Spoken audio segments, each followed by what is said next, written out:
Buongiorno e benvenuti a 7 in punto. Questa mattina parliamo di politica e lo facciamo con alcune facce nuove, facce giovani della politica, queste facce che esistono anche in Veneto, e lo facciamo con due giovani politici di un comune che è Campodoro nell'Alta Padovana. Sono due ragazzi che sono stati votati in massa all'interno della loro lista civica, che è Campodoro Unito, dai propri abitanti. Quindi una soddisfazione. Io vi presento Vincenzo Gottardo, consigliere comunale. Eletto appunto con il massimo delle preferenze nella sua lista. Lei però ha avuto già un'esperienza nella passata legislatura come assessore alle politiche giovanili, assessore allo sport e urbanistica. Era uno dei giovani della precedente squadra e è stato riconfermato a furor di popolo. Volto nuovo, volti giovani più che altro della politica. Con quello che sta succedendo in Veneto, innanzitutto, lei da giovane politico se l'aspettava, non se l'aspettava, immaginava? Perché è vero che insomma, lei fa politica, però è anche consigliere provinciale a Padova, quindi magari la sensazione, l'aria, l'humus si respirava, oppure è veramente qualcosa che è caduto dal cielo? Io le dico la sincera verità, sono mortificato su questo argomento perché forse io credo ancora alle favole e credo ancora che esiste, e ne sono convinto tutt'oggi, che esiste la buona politica, esiste la politica seria, esiste la politica fatta perché nella politica ci si crede veramente.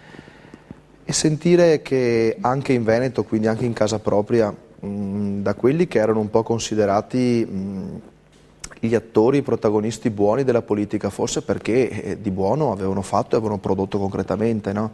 Tante volte sembra che la politica sia qualcosa di astratto, invece questi nomi così noti, questi nomi così illustri, bisogna dare atto che sono nomi che comunque hanno costruito il Veneto, hanno fatto un pezzo di storia del Veneto che è tutt'oggi visibile e tangibile. Però ecco. Oggi c'è la sensazione, lei parla delle grandi opere, c'è la sensazione che indubbiamente queste grandi opere sono state realizzate, però parliamo del Mose, che è l'opera che è al centro del mirino e che ha fatto scattare tutte l'inchiesta eccetera. Sembra quasi che questa grande opera, più che essere stato al servizio del cittadino, la politica che l'ha voluta perché in qualche modo questa grande opera permetteva grandi guadagni a loro stessi, tant'è vero che oggi più di qualcuno dice già 20 anni fa il Mose era superato, forse si poteva con un sistema diverso, e oggi lo dicono in tanti, ma nel corso di questi 20 anni a portare le prove che ci si poteva adattare ad un'altra soluzione, ad un'altra opera magari anche meno impattante, lo hanno detto in questi anni. Non a caso il costo finale di realizzazione dell'opera da 1,5 miliardi è finita a 5,5 miliardi, oggi scopriamo che 1 miliardo è servito per oliare gli ingranaggi. Questo si poteva immaginare? È questo che mortifica, perché io ripeto che vedo la politica come un servizio al cittadino, quindi l'esponente politico che accelera le procedure affinché l'opera che deve servire alla comunità sia realizzata in tempi più stretti, in tempi più veloci. Veniamo a leggere che invece è uno strumento fine a se stesso, è uno strumento per oliare gli ingranaggi di questa politica così ormai incomprensibile anche per chi ci è dentro, per chi è detto ai lavori. Per cui confesso che sono in un momento di crisi e difficoltà anch'io da politico, se politico posso definirmi, perché ecco appunto, come politici per bene si sente un po' macchiati da questo sistema e anche quasi tirati dentro in un ragionamento per cui di fronte ai cittadini a dover sottolineare: io sono un politico onesto, perché ci potrebbe essere la tentazione adesso di fare... Ma è così. Però così. magari l'elettorato, e forse anche il suo caso, e poi vedremo anche dell'altro consigliere comunale che ha avuto tantissime preferenze di Campodoro Unito, forse le persone, l'elettorato sta selezionando proprio i ragazzi, i giovani o quelli che sono espressioni del fare, ma del fare unito alla gente, chi non guadagna milioni di euro, ma che insomma chi condivide le problematiche dei cittadini che poi deve amministrare, c'è una risposta da parte secondo lei dell'elettorato? C'è, è che però nell'opinione pubblica ovviamente c'è la tendenza di associare siete tutti uguali, fate tutti la stessa cosa, ormai sono talmente demotivato che non credo più a nessuno, e questo anche perché non dobbiamo dimenticare che a parte i pesantissimi capi d'accusa di questa terrificante vicenda veneta, ma ci sono indagati moltissimi esponenti della società civile, cioè quella che adesso sembra così... sì, ci sono ladri e guardie e ladri. Esattamente, quindi non solo più i politici soltanto, e gli amministratori regionali piuttosto che provinciali 7 mesi fa, ma sembra che ad essere appunto colpevoli, essere stati beccati con le dita nelle marmellate sia un sistema molto più grande, fatto di gente comune, dagli idraulici agli elettricisti, alle imprese edili, fino ad arrivare agli architetti, ai progettisti, agli ingegneri. Un'organizzazione insomma impressionante. Questo è un po' il commento su quanto è avvenuto. Qualcuno in questi giorni le ha espresso insomma, il suo disappunto sapendo che rappresenta la classe politica, oppure insomma, il cittadino sa fare anche un debito distinguo? No, io fortunatamente insomma, con orgoglio vado dicendo che io sono così talmente innamorato della politica, di quella fatta bene, che ne sono orgoglioso di continuare a farla e anche di tentare di far credere ancora alla gente che esiste e che c'è. E adesso non pensiamo che tutti i politici sono così, conosciamo parlamentari bravissimi, governatori bravissimi che insomma la loro missione così la stanno conducendo con onore e con dignità, e per cui io sono sicuro che... Poi bisogna sempre anche sottolineare che c'è la presunzione di innocenza nel nostro paese, per cui indubbiamente però, come lei diceva, il sistema che è elencato nelle carte investigative è un po' complesso, poi magari le singole responsabilità saranno appurate, però che sia tutta un'invenzione giudiziaria pare abbastanza poco probabile. Improbabile. La buona politica come si fa? La buona politica si fa innanzitutto credendo in quello che si fa, perché gli obiettivi vanno portati a termine e vanno condotti con convinzione, con partecipazione, dedicandosi veramente e pensando sempre che non si fanno per se stessi ma si fanno per gli altri. E io penso che nel momento in cui crolla questo castello, che è un castello che deve avere fondamenta radici importantissime, crolla il senso di fare la politica, perché la politica è questo. Io quando faccio qualcosa mi chiedo sempre se questo qualcosa lo dovessi subire da cittadino, se ne sarei contento, se ne parlerei bene e se lo appoggerei. Se la risposta è positiva continuo sempre la mia strada. L'altro aspetto, che è un aspetto forse più caratteriale e personale, io dico sempre la difficoltà di accettare di poter essere preda di un ricatto, preda di un sapere che potrei essere colpevolizzato di qualcosa che... Qualcuno le ha mai fatto delle pressioni? Si è mai trovato in una situazione, perché anche in questi giorni, sulla base di questa esperienza, uno si chiede, d'accordo, è vero, non sei coinvolto in questa vicenda, però non potevi non sapere come funzionava, cioè uno magari può trovarsi invischiato anche in un meccanismo, magari nella gestione, l'amministrazione di un paese, di un comune come Campodoro, che è piccolo e meno facile. Più l'ingranaggio magari diventa grande, più è possibile rimanere toccati da questi meccanismi, oppure quando uno ha la sensazione basta che vada comunque a denunciarlo. Ma guardi, io innanzitutto ci tengo a precisare che dico sempre che amministrare un comune di 3.000 abitanti come Campodoro è la stessa identica cosa che amministrare la città di 15.000 abitanti, perché le cose da fare sono sempre quelle: il piano regolatore, le varianti al piano regolatore, i servizi sociali, in gioco ci sono anche sempre. Comune. Io in questa mia breve ma intensa, lo dico con piacere, carriera, non ho mai prestato il fianco e non mi sono mai offerto a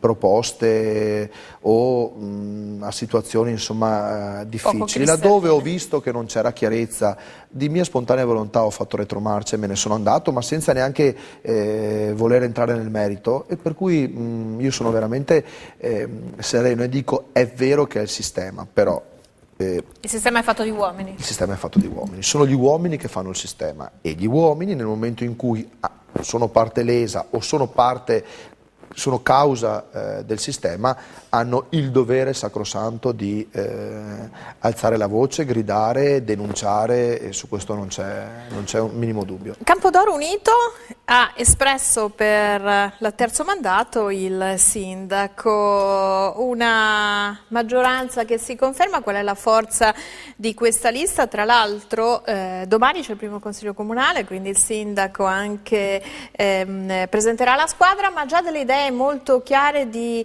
partecipazione globale alla gestione dell'amministrazione. Ci vuole dire quali sono appunto i punti del programma con cui avete sbaragliato nel vostro comune? Beh, devo dire abbiamo sbaragliato perché la percentuale con cui abbiamo vinto questa elezione è stata una percentuale che è stata definita bulgara, cioè il 74,9%, quindi quasi il 75%, una bella percentuale. Ma noi abbiamo sempre lavorato con umiltà al servizio dei cittadini e i cittadini riconoscono questo, al lato del voto i cittadini si identificano in chi ha lavorato per loro stessi. Questa lista civica che forze confluiscono parlando di schieramento di partiti? È una partiti. civica di centrodestra in cui confluiscono fondamentalmente UDC, Forza Italia ed NCD. È una lista civica in cui viene riconosciuta l'esigenza e la tendenza di inserire nuovi volti e figure giovani all'interno della lista, senza però perdere i legami con la passata amministrazione per garantire la continuità dei progetti e delle opere. È una lista che si è fondata sull'onestà, sulla semplicità, sia nel mandato precedente che in questo mandato. È una lista che è stata vittima, perché io lo dico, vittima del decreto del Rio che ha imposto pesanti tagli, laddove sono convinto che non fossero necessari perché non sono questi i risparmi della politica. A Campodoro un consigliere comunale prende 110 euro all'anno, quindi prende 11 euro al mese, e un assessore prende 142 euro al mese. Per cui io sono convinto che aver ridotto il Consiglio Comunale da 12 a 10 consiglieri e aver ridotto la Giunta da 4 a 2 assessori non sia assolutamente un taglio delle spese, ma sia una menomazione della rappresentazione delle persone, del popolo all'interno dell'amministrazione comunale. Lei sta evidenziando un'Italia dai parossismi, no? Che forse è il parossismo che lo scotto può essere lo scotto da pagare per questa rivoluzione che si sta facendo, al di là di come uno la possa pensare, di destra o di sinistra. In questo momento c'è comunque un ricambio di linea, un ricambio di passo, di cui indubbiamente Matteo Renzi ne incarna, è il velocista, è quello che tira il gruppone. Lei è dell'UDC e insomma l'UDC a livello nazionale è alleato di Matteo Renzi. Forse questo parossismo sarà aggiustato in questa rivoluzione, in questo cambiamento, perché è assurdo che da una parte appunto ci siano milioni di euro di mazzette, dall'altra un assessore prenda 140 euro al mese. Sì, sono questi ancora i punti indefiniti. Io da cittadino un po' demoralizzato sulle funzioni e i progetti dei partiti oggi, sto guardando con soddisfazione l'operato di Matteo Renzi, perché Matteo Renzi possiamo non condividere alcuni dei suoi percorsi, ma dobbiamo tutti prendere atto che le cose le sta mettendo in atto, le sta praticando. Sì, in questo momento non è il momento di fare sofismo, mi pare, no, di capire. Assolutamente. Cioè, bisogna correre, e se c'è uno che lancia la volata, poi magari se si corre non proprio nella direzione... Però bisogna produrre fatti, bisogna produrre fatti. Certo, mi sarebbe piaciuto di più vedere una limitazione alla carriera, per esempio, dei parlamentari che sono 35 anni, 40 anni, quindi hanno fondato la loro esistenza in Parlamento, piuttosto che insomma andare a tagliare, come ho detto prima, chi rappresenta il popolo nei consigli comunali. Però lei adesso mi offre il destro per fare fare una polemica anche per quanto riguarda Campodoro, cioè siamo al terzo mandato dello stesso sindaco. Siamo al terzo mandato dello stesso sindaco. Siamo al terzo mandato dello Non stesso potevate sindaco. esprimere un candidato diverso oppure gli altri 2 mandati li ha fatti con altre liste, con altri schieramenti? Guardi, sono sincero, io con non molta serenità ho deciso di appoggiare, non solo appoggiare, ma di condividere il terzo mandato del sindaco, in cui fondamentalmente sono contrario, perché io Proprio penso... per un terzo mandato? Io penso che nella vita i percorsi hanno delle tappe ben definite. Se queste tappe hanno un inizio e una fine, scade l'entusiasmo, scade la grinta, scade anche il modo di fare, di condurre queste tappe. Però io penso allo stesso tempo che questo sindaco, è stato un sindaco esemplare, ha tenuto unita una maggioranza anche nei periodi più difficili, perché io ricordo che vengo da un partito in cui 2 anni fa, in Veneto, lei sa bene quale pene pativa ed era il mostro di qualsiasi scenario andasse a formarsi, perché noi eravamo in eterna e continua minoranza sempre, e devo dire che il sindaco... Voi avete, come dicevo, avete un po' una storia di quelli prima alleati, poi diciamo acerrimi nemici all'interno del centrodestra, ovviamente. Esatto, sempre all'interno del centrodestra, però diciamo... mai alleati anche qui in territorio non so dove Veneto, ci ritroverete, perché non lo centrosinistra. so dove ci ritroverete, però non potete non riconoscere in noi la coerenza, perché noi della coerenza abbiamo fatto un cavallo di battaglia che ci è costato molto caro, perché ci è costata la fuoriuscita da tutte le amministrazioni locali, provinciali e regionali. Però abbiamo sempre battuto e siamo sempre stati coerenti in quei principi che ritenevamo fossero i capisaldi della politica. Oggi la politica ci dà ragione, perché quello che noi abbiamo detto, abbiamo così un po' urlato da soli 4-5 anni fa, mi viene da pensare dal federalismo al Roma ladrona. Di questi tempi proprio tutto si può dire tranne che Roma ladrona qui possiamo in Veneto. dire che tutto ci ha dato ragione. Per ritornare al discorso dell'amministrazione di Campodoro, riconosco insomma al sindaco che ha sempre puntato sulla qualità dei suoi amministratori e non sul colore politico, e quindi ha sempre valorizzato anche chi magari anche con difficoltà, perché essendo lui un sindaco dell'allora PDL, insomma ci sono stati momenti di tensione anche nei rapporti, appunto quando il nostro presidente ha girato le spalle a Berlusconi in maniera insomma così brutale. E per cui ecco, io ho scelto di condividere questo terzo mandato con il sindaco, proprio per riconoscergli insomma la sua la coerenza di comportamento, sì, la sua apertura nei miei confronti negli anni passati. Corrisponde a verità che la squadra sarà appunto definita e ufficializzata domani sera, che comunque saranno in squadra i consiglieri eletti, quindi espressione proprio della volontà del cittadino. Sì, questo è stata una cosa che io ho condiviso con il sindaco, che mi ha fatto molto piacere, la sua decisione di ovviamente incaricare questa giunta ridotta fatta di 2 assessori, non più di 4, ma di condividere comunque con i 7 assessori della sua maggioranza alcune deleghe, le deleghe specifiche per l'indole, per le capacità di ogni singolo